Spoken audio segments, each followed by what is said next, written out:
राकेश का उम्र तेजी से निकल रहा था, लेकिन अभी तक उसकी शादी नहीं हुई थी। कितना ढूंढे तो भी उसको एक अच्छी लड़की मिलना मुश्किल हो गया था। बचपन में ही वह अपने माँ बाप को खो दिया था और अपने रिश्तेदारों की छाया में एक अलग घर में रहता था। उसके अकेले घर को एक राजकुमारी की कमी थी। लगातार खोजने के बाद भी उसे अपनी जाति में एक सही लड़की नहीं मिली। वह अलग जाति की लड़की से शादी करने का फैसला किया। तब उसकी नज़र सुमा पर पड़ी। वह एक अनाथालय स्कूल में शिक्षिका थी। उसको वह पहली नज़र में ही पसंद आ गई। अभी तक उसकी शादी नहीं हुई थी क्योंकि उसमें कुछ दोष था। वह लड़कों की भेदभाव से थक गई थी और शादी नहीं करने की फैसला लेकर अपनी नौकरी में व्यस्त थी। राकेश शुरू से ही अनाथ बच्चों की पढ़ाई के लिए कितना हो सके उतना मदद करता था। वह अनाथ बच्चों का दर्द जानता था। उसको आवश्यकता से अधिक तनख्वाह मिलती थी, इसलिए वह उदारता से दान करता था। एक दिन ऐसे ही वह अनाथ बच्चों को धन सहाय करने के लिए अनाथालय गया था। तब उसकी नज़र सुमा पर पड़ी। वो दोनों परिचित हो गए। इस परिचय को शुद्ध प्यार में बदलना राकेश का लक्ष्य था। सुमा की लक्ष्य भी वही थी। उसे भी वह पसंद आया था, लेकिन वह इतना बहादुर नहीं थी कि मुंह खोलकर हिम्मत से बता सके। राकेश को प्यार वॉर में टाइम पास करना बिल्कुल ही पसंद नहीं था। वह जल्दी से शादी करके एक खुशहाल पारिवारिक आदमी बनना चाहता था। राकेश ने एक दिन सुमा को कॉफी के लिए बुलाया। साहस करके उसने उसे पूछा कि सुमा, क्या तुम मुझसे शादी करेगी? उसके लिए वह कही कि सॉरी राकेश, मुझ में एक बड़ा दोष है। आप दूसरे कोई अच्छी लड़की के साथ शादी करें। हम दोनों एक अच्छे दोस्त बन के रहेंगे। प्लीज मना मत कर। उसकी बात से उसके मन में सैकड़ों सवाल खड़े हो गए। प्लीज सुमा, मजाक मत करो। मैं तुमसे बहुत प्यार करता हूँ। तुम मुझे बहुत पसंद हो। तुझ में ऐसा क्या बड़ा दोष है? राकेश ने उसके हाथ पकड़ के पूछा।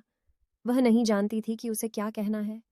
वह उठी और चुपचाप घर चली गई। राकेश को लगा कि सुमा को कोई समस्या नहीं है, वह ऐसे ही कर रही है। अगले दिन वह उससे फिर मिला। सुमा, तुम एक टीचर होकर झूठ बोलना सही नहीं है। झूठी लड़की।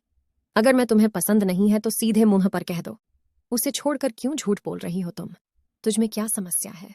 राकेश ने सुमा से पूछा। वह उसके सवाल से भावुक हो गई। धीरे धीरे से उसकी आंखों में आंसू फैलने लगे। उसकी होंठों से एक भी शब्द बाहर नहीं आया। राकेश ने उसका हाथ पकड़कर कहा कि सुमा, अगर तुझमें कोई समस्या है तो भी मैं तुमसे शादी करूंगा। कृपया मुझे सिर्फ इतना बताएं कि मैं आपको पसंद हूं या नहीं। सुमा राकेश को एक ऐसा रहस्य बताने के लिए तैयार हुई जिसे वह 4 साल से किसी को न बताते हुए छुपा के रखी थी। उसने उससे हाथ जोड़कर विनती की कि तुम मुझे बहुत पसंद हो, लेकिन शाम के बाद मुझे ठीक से आंखें नहीं दिखते हैं। मुझे शाम की अंधापन रोग यानी रतौंधी है। इसलिए मैं तुझसे शादी करके तेरे जिंदगी में अंधकार नहीं लाना चाहती हूँ।